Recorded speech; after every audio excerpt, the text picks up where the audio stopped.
Alrighty, ladies and gentlemen, I am Richard. This is Random Street Theater, and I am going to discuss what I would have done with Don't Breathe 2. Now, I have not seen Don't Breathe 2. I have not seen trailers for Don't Breathe 2. I unfortunately have seen one review, most of it, of Don't Breathe 2, and there were spoilers, so I know what's going on in Don't Breathe 2. But, for the most part, yeah, dumb movie. Anyway, just to be clear here, for every 1,000 subscribers I get, I purchase something like this mask from the company 4Ocean. 4Ocean pulls a pound of trash out of the ocean for me every time I do that. Now, here is the thing.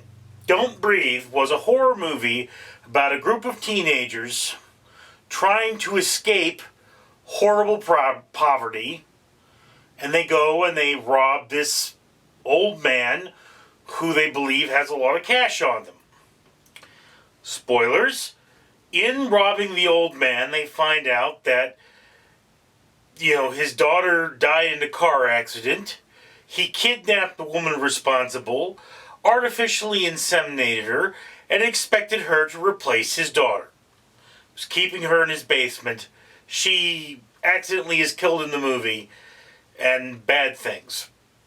So here you have the monster of the movie is a kidnapping rapist.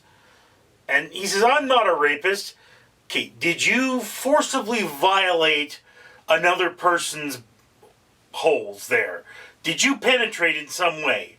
Not necessarily with your body, but with anything. You're still a rapist. He is a rapist. That's what he is. Okay? So, this being a horror movie, the monster is a blind psychopath with the ability to kill people with his bare hands. And the hero was, your final girl female who was trying to find a better life for herself and forget the child, how the child was like her little sister or something, or little brother. But, in the end, it says more about America than the characters, that it's like, look, the only way you're getting out of here is by stealing money. You can't just work hard and do it. No, we live in a world where we're just screwed, and that screwedness is what's so terrible. All right, that's neither here nor there. But in Don't Breathe 2, apparently the rapist, has found a surrogate daughter of some kind, and bad stuff. Which you kind of have Don't Breathe 1, but it's not what they set up. They set up the guy was still out there and he was going to come looking for the hero of Don't Breathe 1. Which could have worked, but not what I would have done. If you look at horror movies, it's the monster we care about. That's just how it is. We want to know about the monster. It's the ghost vase, the Jason Voorhees, the Michael Myers, the Freddy Krueger. So this guy being Freddy Krueger of his movie, let's just say, because he's made of flesh and blood and not supernatural, they find out that he kidnapped this girl, artificially inseminated her, and stuck her in his basement, and then put him in an insane asylum. Okay? So, he's a monster in a cage. Always the best place for monsters, no? And then what you find out at the insane asylum, he's not the only monster. There are monsters that work there. So, his reason for existing in the second movie is to take down the monsters that work there. This would be the best redemption he's ever going to get, is to die protecting or saving another person. Let's just say that whether he succeeds or not, different movie, but, Don't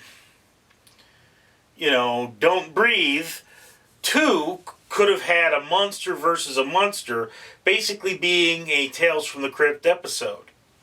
Because generally Tales from the Crypt is someone you hate being menaced by someone you hate even more, or something along those lines. So, that's kind of what I see. That's what I would have done. Now again, it's like with Aliens, you know, the Alien franchise, the third movie, it's like, well, what would you have done differently for that third movie? Oh God, anything but that. But, you know, there you have it. Do you have to bring the first hero back? No, you don't. It's the monster that's important. That is kind of how they made this movie, but apparently it stinks. So yeah. That's my opinion. I'd love to hear yours. Comments below.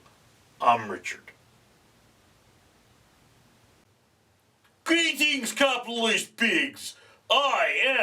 cannot see the blood of my enemies Borgoth, reminding you to like and comment on this video. And you can find more of me on the Power Sister Horsies exclusively on Absurd TV. Directed by Mark Schaeffer.